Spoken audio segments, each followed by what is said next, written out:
So, today we will discuss the space LP x mu, where x is an arbitrary set and mu is a measure on it. Now, this space LP consists of the measurable functions which are pth integrable. So, in fact, it requires the knowledge of the little bit about the measure theory. What are the measurable functions? What is the measure? How to introduce the concept of the sigma algebra? All these things we will require to introduce this. In fact, before going, let us see the concepts which are needed for this space to be discussed.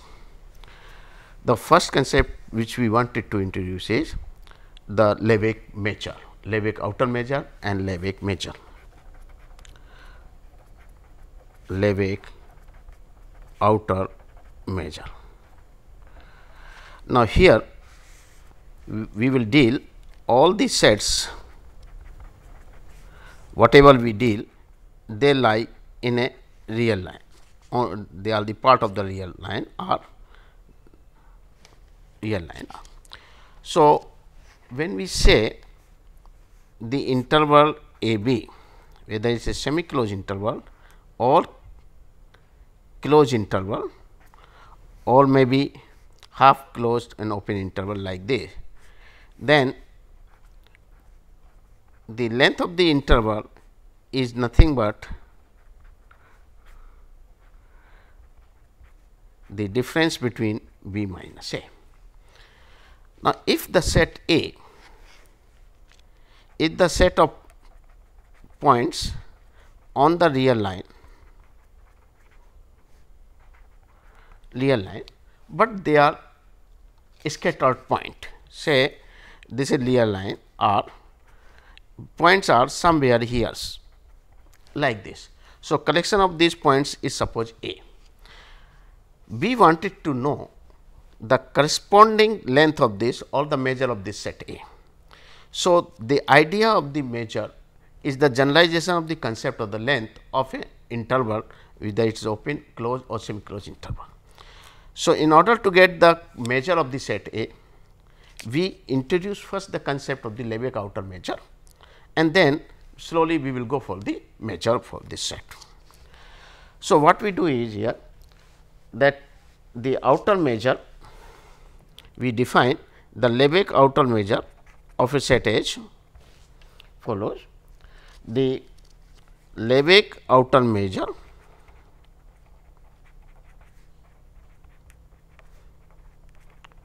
or simply an outer measure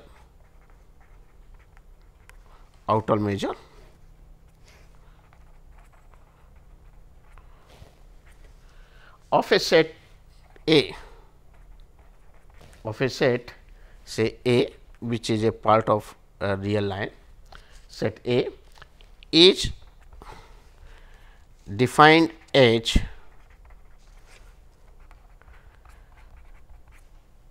mu star, let it be mu star A is the infimum of sigma length of I n is 1 to infinity, where the infimum is taking over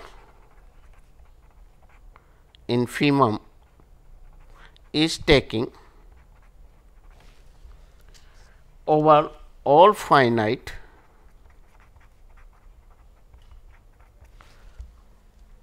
or countable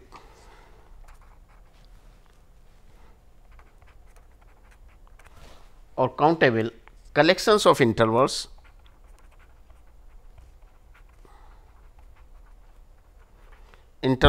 I n, which is of the form say A n B n type, this type A n B n type, such that the countable union of this, I n's covers A.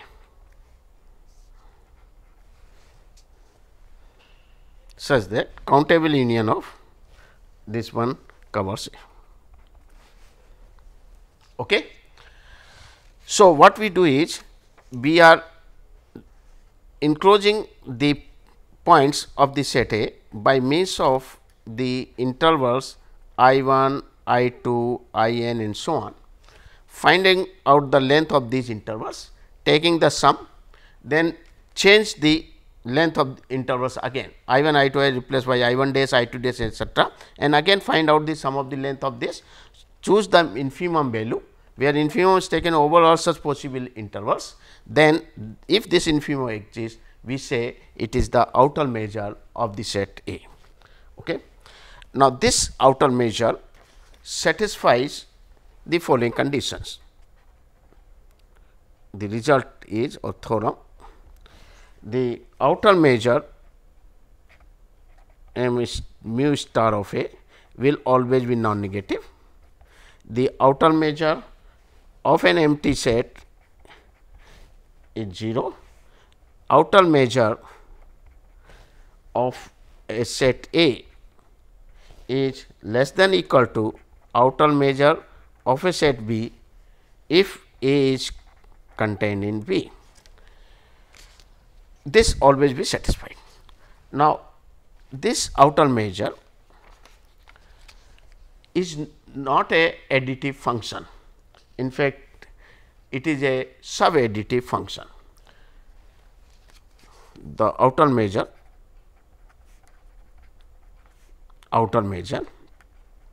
is not additive. Even countably finitely additive is not there. For example, if we take this set X as a set of X as the set of 100 points arranged in 10 columns,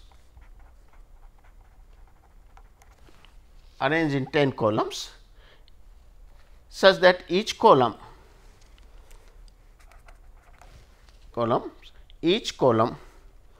has 10 points.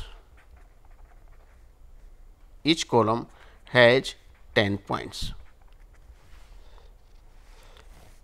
With each column 10 points, and let us suppose H is the power set of X, class of all the subsets of X. Define mu star of E as the number of the columns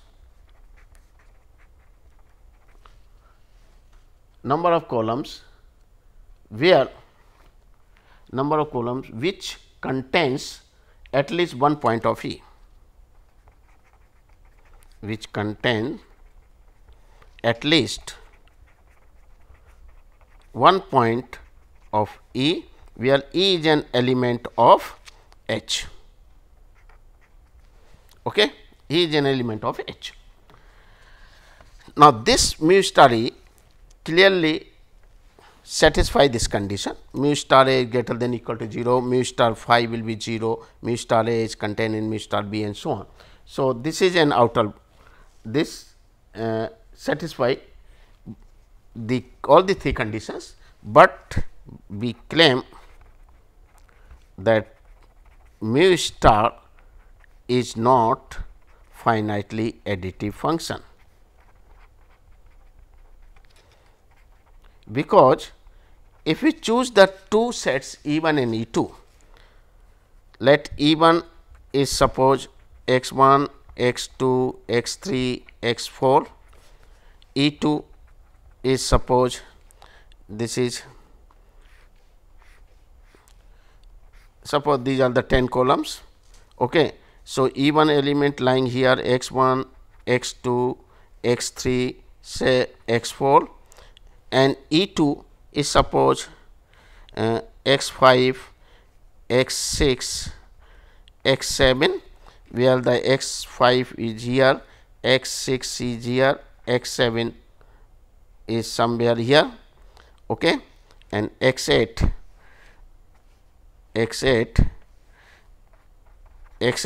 let it be here, okay. So these are the some 10 columns where the elements E1 and E2 lies in this column.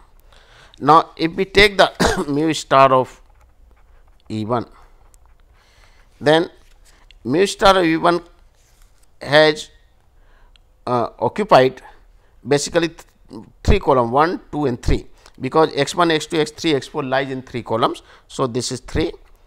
Mu star of E2, the elements x5, x6, x7, it lies between 1, 2 and 3, 4. So this is the 4 columns are required to cover the element of this.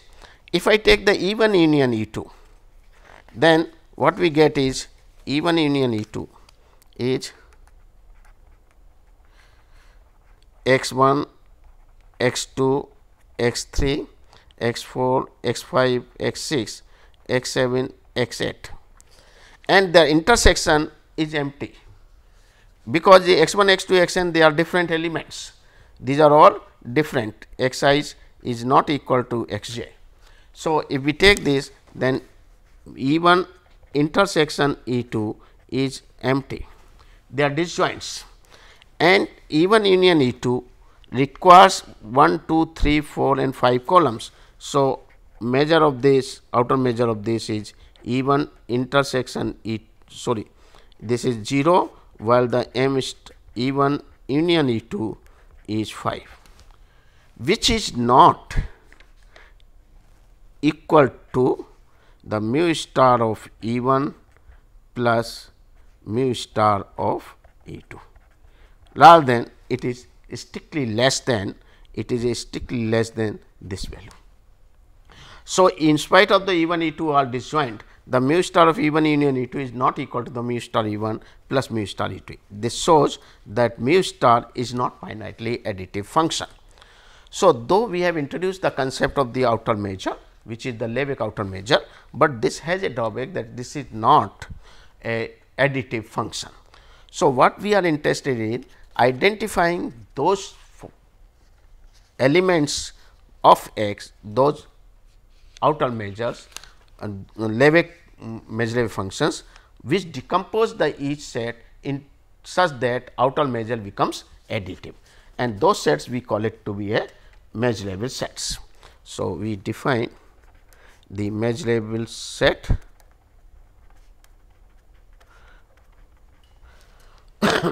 the set E is Lebesgue measurable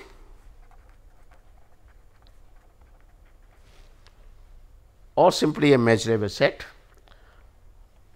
Lebesgue measurable for each set A. If for each set A, we have m is mu star of A equal to mu star of A intersection E plus mu star of A intersection E complement. Okay. Then such a set E is said to be a Lebesgue measurable set. Okay. And the class of all Lebesgue measurable sets, Lebesgue measurable sets, we denote this by capital M, class of all Lebesgue measurable sets, and it is very easy to show that if a set whose outer measure is 0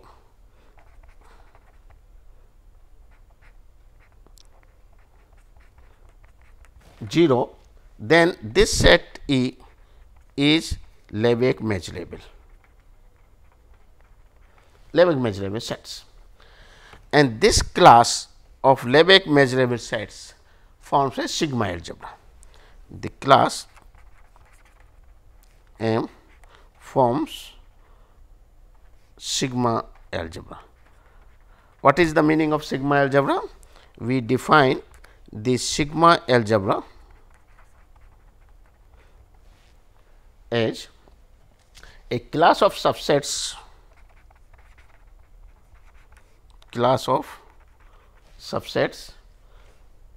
of an arbitrary space X is said to be a sigma algebra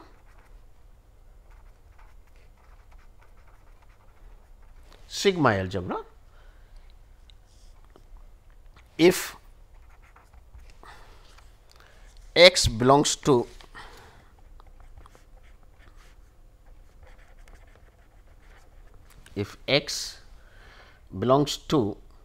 the class and second one is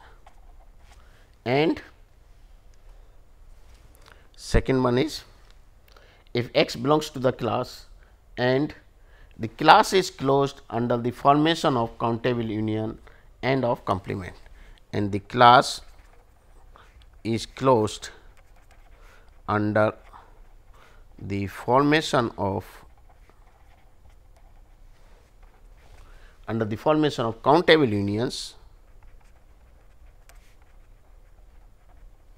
countable unions and of complements.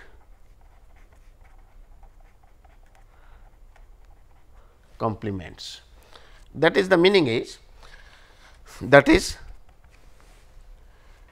a class is said to be a sigma algebra if A belongs to the class, say I am taking M here, B belongs to the class M, then A union B must be in M, A minus B must be in M, and not only this, if Ai's belongs to M, then countable union of Ai's I is 1 to infinity must be in M, and further the entire space X should also be in M. So, obviously, empty set phi is obviously in M.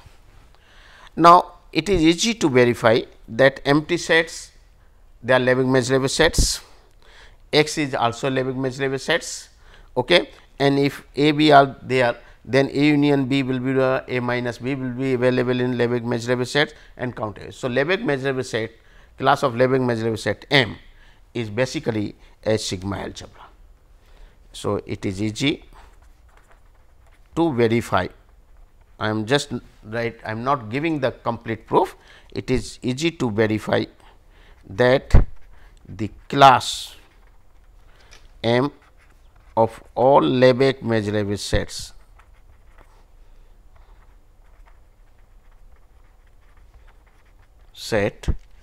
is sigma algebra. Okay. So, this concept we will require here, the concept of the sigma algebra. Now, as a remark we will just put it here. If E is a measurable set,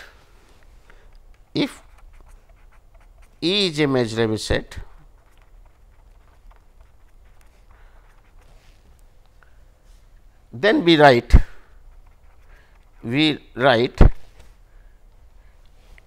mu of E in place of mu star of E for the Lebesgue measure of E, for Lebesgue measure of E. That is our concept on the sigma algebra of measurable set. Okay. And this we use. Now, every interval is a measurable sets. So, there is nothing to here prove it. Let me take an example here.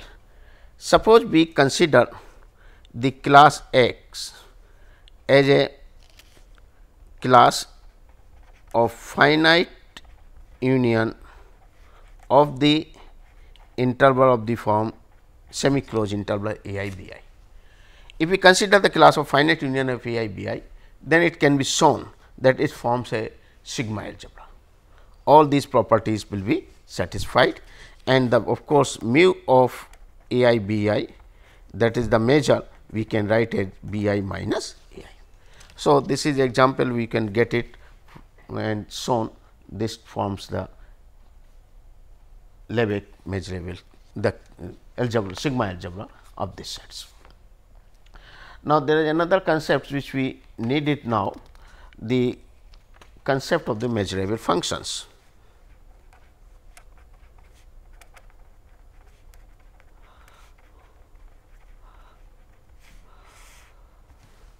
I am going in very short, just reviewing the whole thing,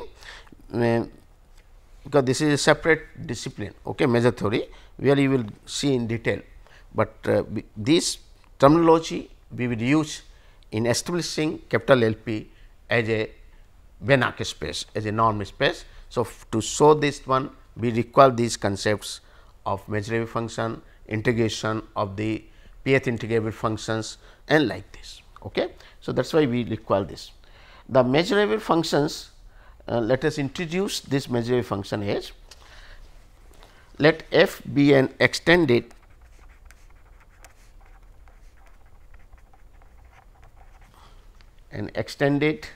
real valued function defined on a measurable set E.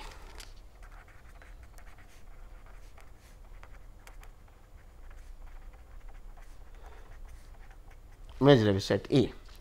Then we say f is a Lebesgue measurable function, Lebesgue measurable function, or simply a measurable function, simply a measurable function, Lebesgue measurable function, simply a measurable function if for each alpha belongs to R, R is a real, the set X such that f x is greater than alpha is measurable, is Lebesgue measurable, is measurable. So, what we see here is a function f is said to be a Lebesgue measurable function if the corresponding set, this set of those points where the f x is greater than alpha for each alpha is a measurable set. So, this set is a measurable means it decompose any other set into a two disjoint sets, so that the outer measure becomes additive. That is, if I take this set to be say E, then m star of A equal to m star of E, A intersection E plus m star of A intersection E complement. If it is satisfied m star or mu star, then this set will be a Lebesgue measurable set. So, in order to show the function to be Lebesgue measurable function, we have to show the corresponding set is a Lebesgue measurable set. And this definition is equivalent to the following conditions are equivalent. The following statements are equivalent. The first is that say f is a measurable function. It means this set is a Lebesgue measurable set, is measurable or Lebesgue measurable, this is okay. Second condition is that for every alpha belongs to R, the set where the f x is greater than or equal to alpha is a measurable set. Third is for every alpha belongs to R, the set X such that f x is strictly less than alpha is measurable set, and fourth is for every alpha belongs to R, the set X such that f x is less than equal to alpha is measurable set. So, all these conditions are equivalent. So, in order to test the function f to be measurable, we can prove any one of the set. If it comes out to be a Lebesgue measurable set, then the corresponding function will be a measurable function, Lebesgue measurable function. Further, it can be shown easily that if the function f is measurable, if f is measurable function, then the set of those point where the f x becomes constant alpha is also a measurable function, is a measurable function, is a measurable set. This is a measurable set for any extended real number alpha, for an extended real number alpha. So, even the set x where the f x becomes constant, these are all measurable sets if f is a measurable function. Every constant function is measurable. There are an example, the constant functions are measurable functions. Then the characteristic function chi of a, characteristic function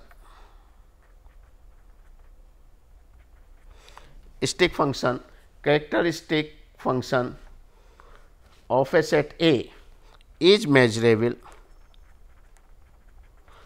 if and only if A is measurable. This can be as shown. Okay. So, we are not continuous functions are measurable. Another examples are measurable functions. Similarly, satisfy the condition all the algebraic properties. Say if f and g are measurable, their addition, subtraction, f plus g, f minus g, f plus a constant g, these are all measurable functions. So, if f and g are measurable functions, then f plus minus g are measurable, f g are measurable, f plus c is measurable, c f is measurable, these are all measurable functions. Similarly, if a sequence f n is a sequence of measurable functions, then the limit superior f n, limit inferior of f n, supremum of f n, infimum of f n, these are all measurable functions.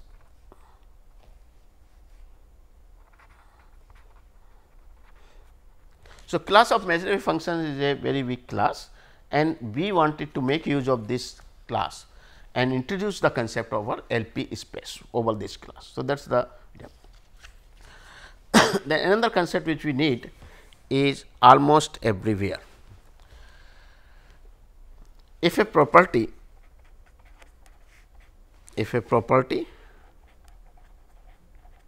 holds, except on a set of measure 0,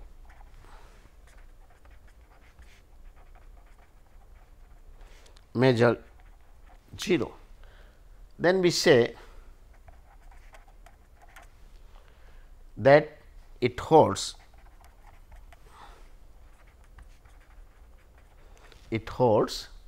almost everywhere.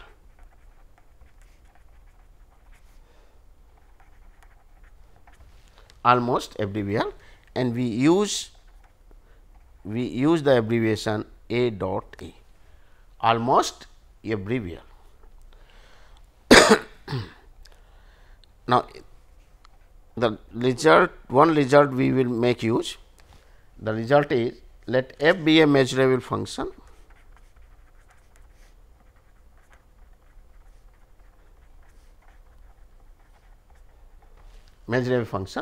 and let f equal to g almost everywhere. Then g is a measurable function. Means, if a function g which is equal to f almost everywhere, that is except the point where the function differs from g has, and that set forms a measure 0, then we say f equal to g almost everywhere. So, such a function g will also be measurable if f is measurable. So, any function which is equal to g almost everywhere, almost equal to a measurable function almost everywhere will be a measurable function, will be Lebesgue measurable function. Then another result which we need also, suppose f be a measurable function,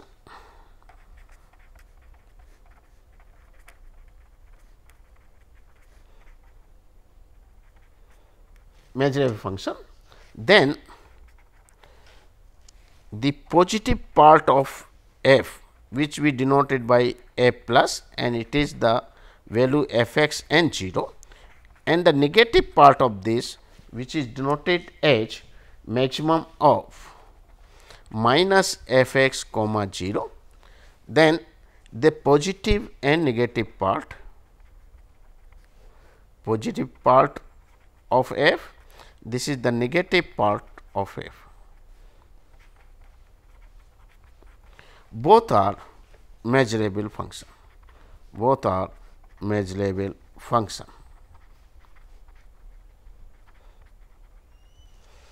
Positive and negative part. The advantage of writing this is that if f is any arbitrary function, then we can write it f as f plus minus f minus, and mod of f we can use it f plus f minus, and f plus and f minus both are non-negative, functions. Okay. So, we can make use of this.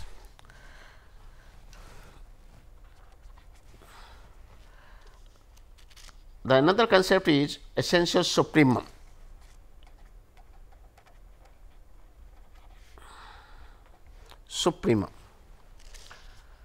If let f be a measurable function,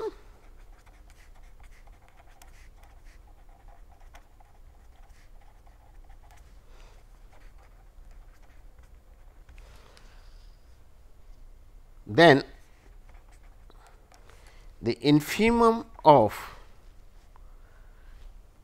alpha, where f is less than equal to alpha almost everywhere, is called the essential supremum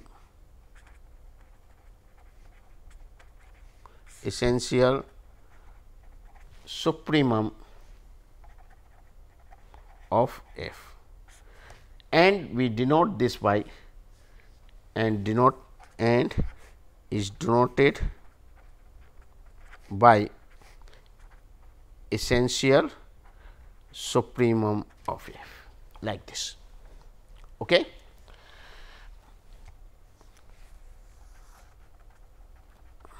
Now, in this we have one or two results.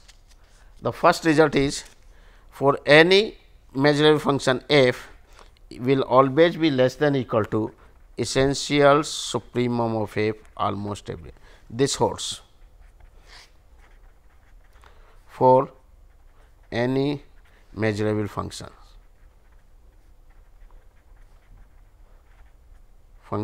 f. The second result which we require also, the essential supremum of the sum f plus g is less than equal to essential supremum of f plus essential supremum of g. The similarly, we can have a concept of the essential infimum concept, and that will be required. Okay. Now, once we have introduced the, then we require the concept of the integration. The concept of the integration is the integration of functions of a non-negative functions.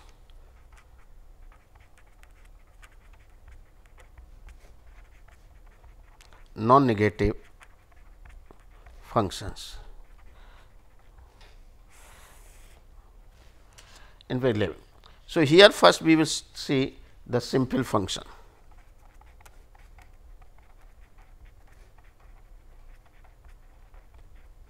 Simple function is a function non-negative finite valued, a non-negative finite valued function phi x, a non-negative finite valued function phi x, taking only a finite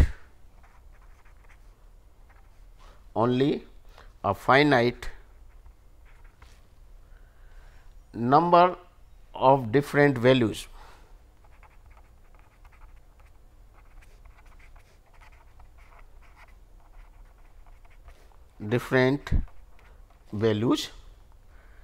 each called a simple function.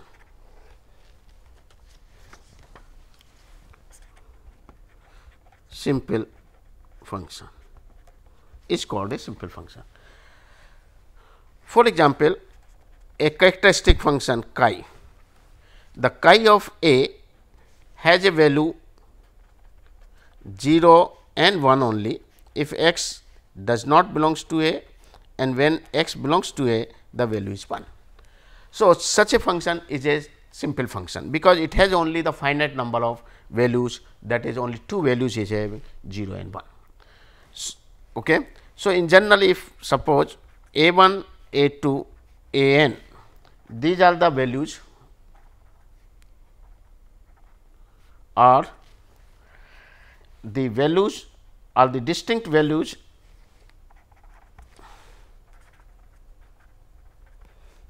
taking by the function phi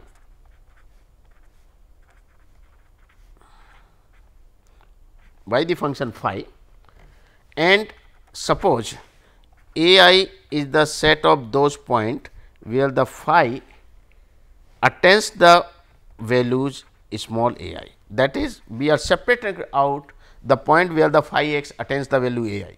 So, a 1 is the set of those points where the phi attains the value a 1, a 2 is the set of those points where the phi attains the value a 2, and like this. So, a 1, a 2, a n are distinct values, then we are getting the corresponding sets a 1, a 2, a n, which are also V disjoint sets. Okay. So, a 1, a 2, a n, these, hence phi can be written as, then phi of x can easily be written as in the form of the finite sum I is 1 to infinity a I characteristic function of a I x, because when x belongs to a I, the value of this comes out to 1 and only a I will be there, rest will be 0. So, when x belongs to this, phi of x is equal to a I, it coincide. So, phi x can be written as a finite sum of this in the form of the simple functions chi of a I, in form of the characteristic function, and this set a I, the set a I are measurable if phi is a measurable function.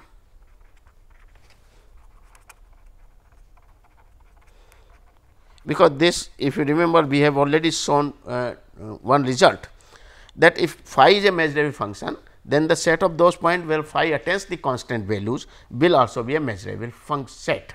So, this set will be measurable if phi is a measurable function. So, a I is all measurable if phi is a measurable.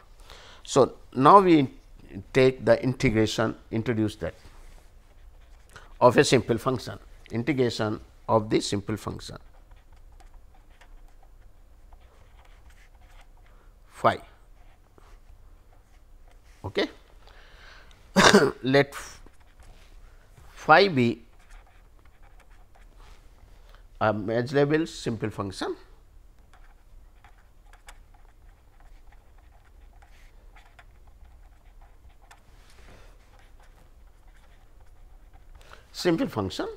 then the integral of phi dx is defined as I is 1 to n a I into measure of a I, because a I is a measurable set. If phi is a measurable function, a I is a measurable set. So, measure of the set a I can be computed, and measure of a I, when multiply the corresponding values a I, take the summation, it will give the value of the integral phi dx over the range. Okay. So, where a I and a I is done, then this we call it as the integral of phi. Now, with the help of this simple function, we can now introduce the integral of a non-negative measurable function. So, integral of non-negative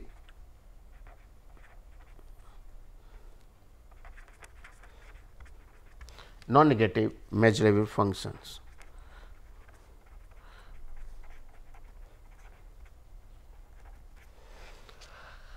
So, for any non-negative measurable function,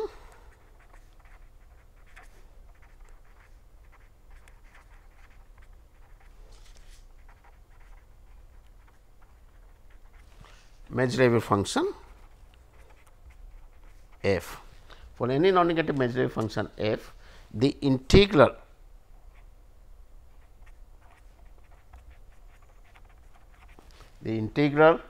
of f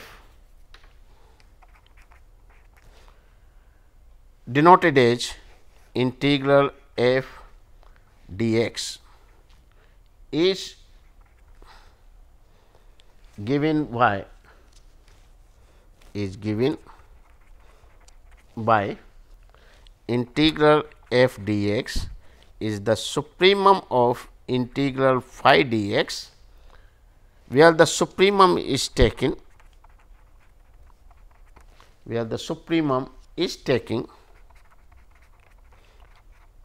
over all measurable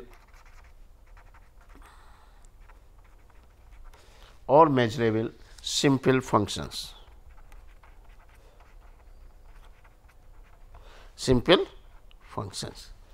F measurable simple functions phi, such that phi are less than or equal to f, means supremum is taken over all phi which are less than equal to f, or simple measurable function phi which are less than or equal to f.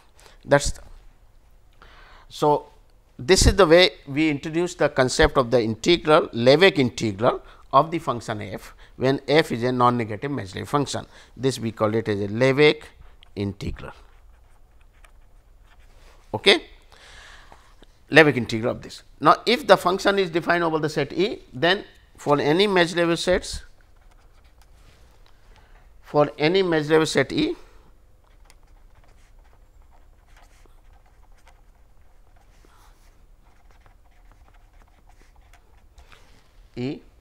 and any non-negative measurable function f and any non-negative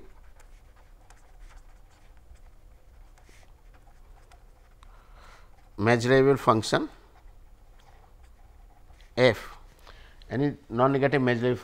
f, the integral of E f over the set E, denoted as integral f dx over the set E, is nothing but integral of f into characteristic function E dx integral, and this is as good as our saying integral of f dx. So, we will say this is the supremum over psi, psi is less than equal to f into characteristic function of E, integral of psi dx. Okay. So, this way we can introduce the concept of, and this integration we call it the Lebesgue integral of f over the set E, Lebesgue integral over the set E. Now, here we have taken the f to be a non-negative measurable functions. Now, if suppose f is not a non-negative measurable function, is a general function, then we introduce the Lebesgue integral of the general function H. The Lebesgue integral of general function. So, let f be a measurable function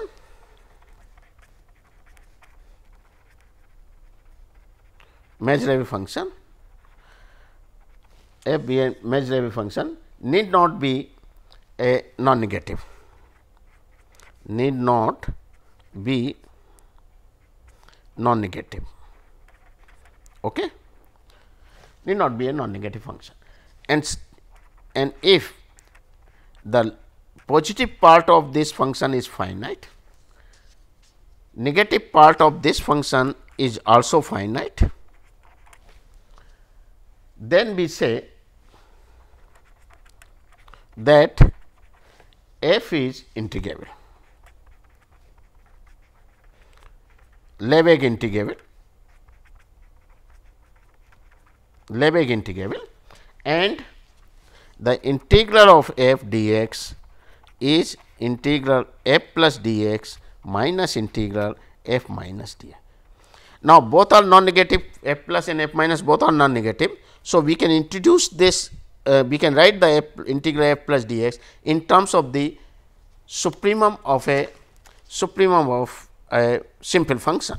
So, this can be written as a supremum of simple function, this can also be written as a supremum of simple function, hence integral of f will be well defined. Now, this even idea can be extended to an extended valued function, provided the one of them means it should not be infinity minus infinity, it should be well defined. Okay? So, except that point, otherwise those points where it has a ambiguity must have a measure 0. So, we get this. Okay. Now, this is all about this measure theory part, and with the help of this, now we can introduce the concept of our LP space. Okay. So, let us see now the concepts LP space, because this is very much required for introducing the concept of LP spaces. So, let x, s and mu this separate be a measure space,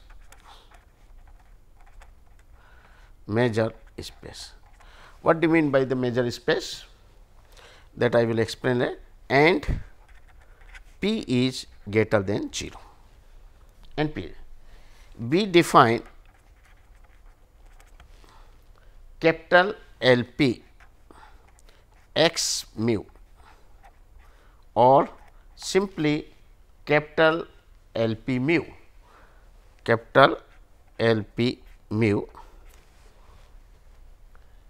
to be the class of measurable functions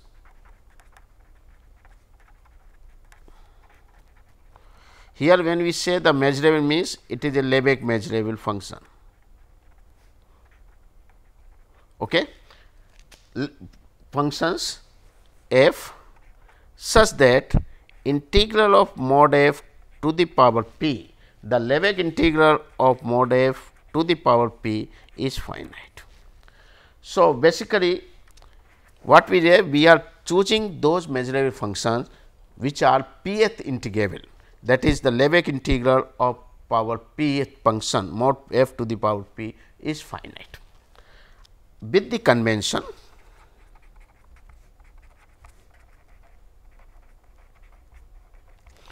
that any two functions equal almost everywhere,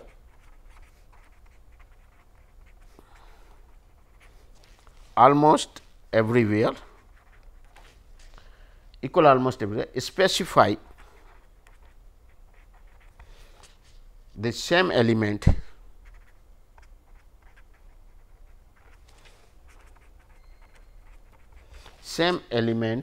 of capital LP.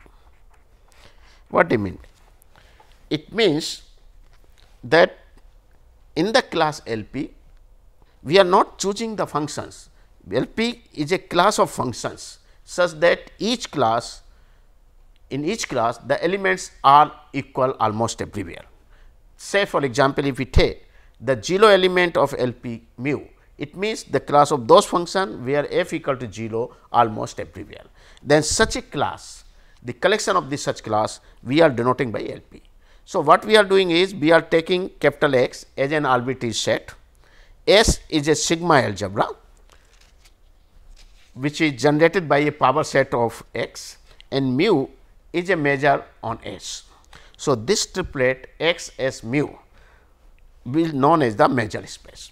So, when we take the measure space, let f be a function defined on S, okay, measurable sets, then this function measurable function, if it is pth integrable function, then we say this is an element of LP mu, means it belongs to one of the class of the L. So, because LP mu is the collection of the classes. Say if I introduce the concept of the equivalence relation, the two element f and g are equivalent when f equal to g almost everywhere, f is related to g almost everywhere, then this will give the decompose the whole class into equivalence classes. That is if we introduce this concept of the equivalence classes, okay, that is if we introduce the concept of equivalence classes on f, on the class f, that is a class of functions, that is f is equal to g almost everywhere, that is f is related to g. If f is equal to g almost everywhere, then it will decompose the entire class into disjoint classes, okay, and these classes will form the LP space. So, we will discuss it later on after next. Okay, thank you very much.